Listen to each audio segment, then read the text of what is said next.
Hey shooters, this is John with Sun and Shadow, where we make tools for competitors and warriors. In this episode of 5-minute tips for 1-minute shooters, we have finished the 6-arc LPR build. So let's go ahead and talk about it.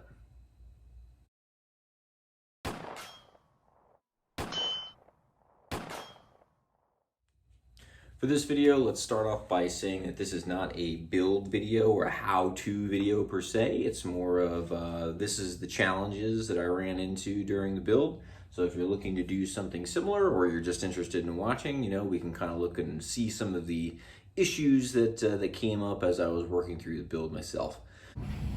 All right, so I have the barrel in place and I just finished torquing the URX4. There were a couple of, actually all the shims that I removed from the URX4, I just ended up reusing all of them, and it ended up torquing exactly where we needed to be, which for the URX4 is between 60 and 70 foot-pounds, according to the tool that is used for this. So the barrel is in place, but the gas block is not, and again, that is because of the way that the URX4 gets installed. It does not have a barrel nut, it just has its own integrated barrel nut. So what we've got to do now is figure out how to install the gas block and the gas tube all together, and then we'll need to fix the set screws. So I'm going to, I'm going to pop this little thread protector off first, real carefully. Slide this guy on, hopefully.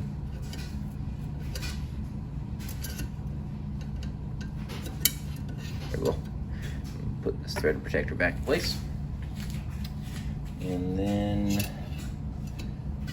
I might not be able to do this with it down here on camera, so what I'm going to do is kind of tilt this up and I'll explain what I'm doing. I'm looking through the very rear of the receiver, and I'm trying to get that gas tube lined up so that it passes through that kind of 4-leaf clover shape in the receiver itself. And I've got it pushed in now, so that's all lined up on the inside of the receiver. And again, what I'm talking about is let's see,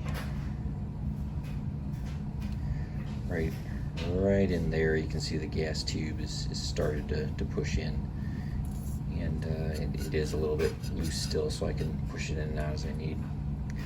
So what I'm going to do now, as you can see, I've got this dimple here on the barrel that is right there, and we will slide this set screw over top. And the gas block doesn't fully seat on the barrel. I don't think it's supposed to, actually. But what I'm going to do is I'm going to thread that set screw in just to kind of get an idea of where it'll be in place. And you can see I've got it just hand tightened right now on the dimple.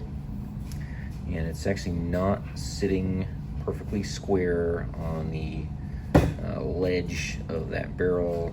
I'm not sure if I can get a good angle here to see that. But again, I don't believe that it's supposed to. I think we're supposed to be off just by a hair.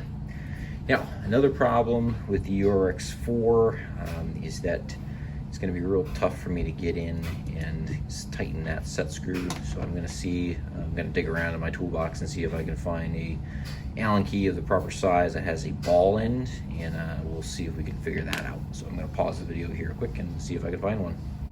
So it turns out that I had left my ball end Allen keys at the Amazon warehouse, and the Amazon man was very nice to bring them back to me. So I'll pull in some ball end wrenches here.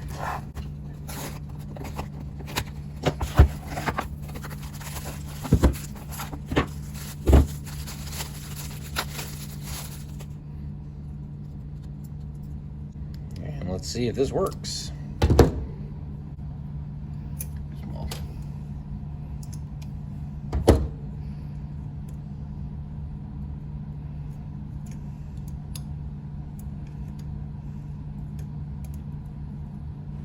Alright, so maybe this works to tighten it, but the angle is just too steep, and I'm kind of concerned that I won't be able to loosen it.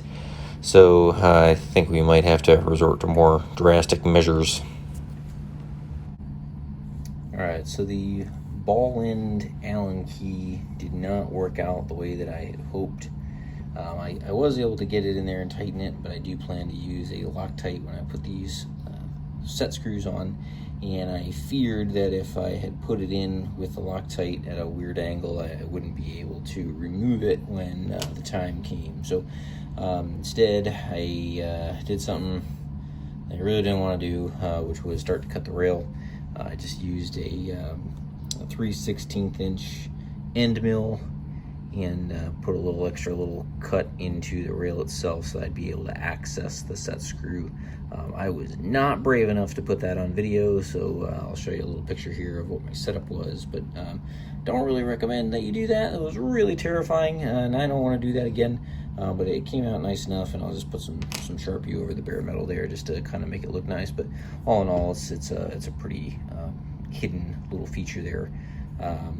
But like I said, you know, I need to be able to remove this gas block, especially given some of the problems that I've heard with 6-arc being very dirty. We want to be able to clean, check, replace that gas tube. So being able to remove the gas block is going to be pretty important. So as you can see right here, I'm able to get that Allen key just straight in so that I can torque it in and out as I need to. So for the 6-arc, as I said in a previous video, I think that the Night Force 4-16 that I have is probably better paired with this gun. I will be putting on a Vortex 1-10 a little bit later so that I can shoot it in the Quantified Performance General Purpose Division. So we'll be starting out with the Night Force 4-16 just to make sure that it's working and make sure that we're matching the scope to the capability of the gun. I do have another match this year, actually a couple of matches this year with the Tactical Games Sniper Challenge, where I will be using the Night Force 4-16, and I think that's going to be my next match. So I'm going to go ahead and start mounting the 4-16 on this gun and get some time behind it over the next few weeks while I work up for that match. So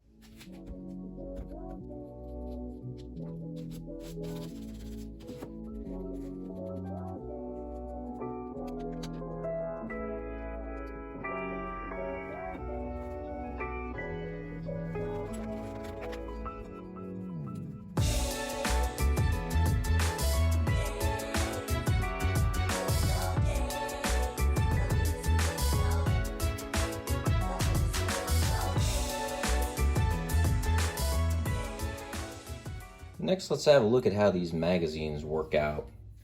I've had a couple of reports about the Duramags not being able to fully seat on a closed bolt, so we'll be checking that out. First, we're going to make sure how many rounds fit in these magazines. These are Duramag 6.5 Grendel magazines. They are supposed to also hold 20 rounds of 6-arc, and we're going to put that to the test here.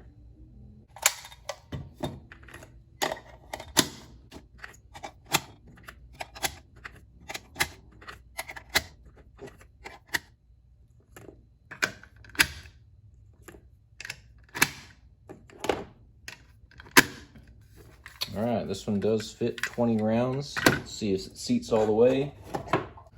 And the bolt is closed.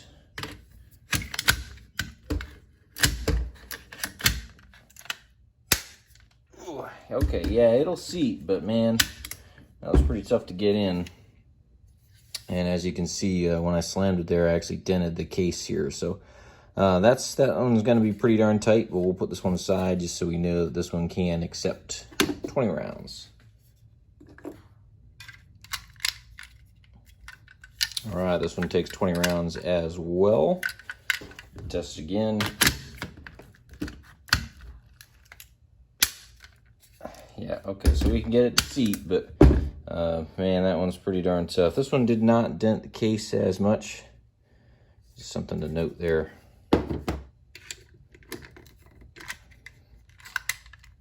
Ooh, okay, that one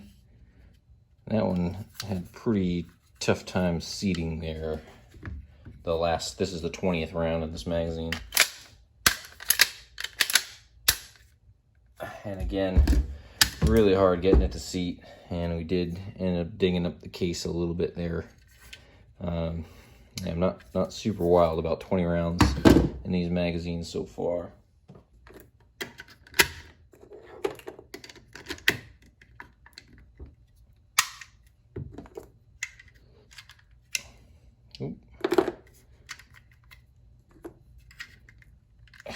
Okay, this magazine, I'll make sure to mark it. Only accepted 19 rounds in the magazine. Still have a 20th one left there. So this one is a little bit of an oddball. You're only getting 19 in there. I am not able to get the 20th round into this mag. So all in all, I think what I'm going to end up doing here is just either downloading all of them to 19 or maybe even downloading all of them to 18, just so it's not as difficult to seat. So for that, we'll pop 2 out of one of these 20 rounders. This one should only have 18 in it now. And again, closed bolt. That one seats a lot easier. I didn't have to bang it or anything. So I think 18 might be the way to go, and we'll test that out during some matches. So that is the 6-arc LPR build. We will get out to the range as soon as we possibly can. Tomorrow is actually Mother's Day at the time that I'm making this video, so there's no way that I'm going to be able to shoot this weekend. But hopefully next weekend we'll find some time to bring it out, get some initial chronograph data, and see how it performs. Thanks everyone for tuning in, and we will see you on the next episode.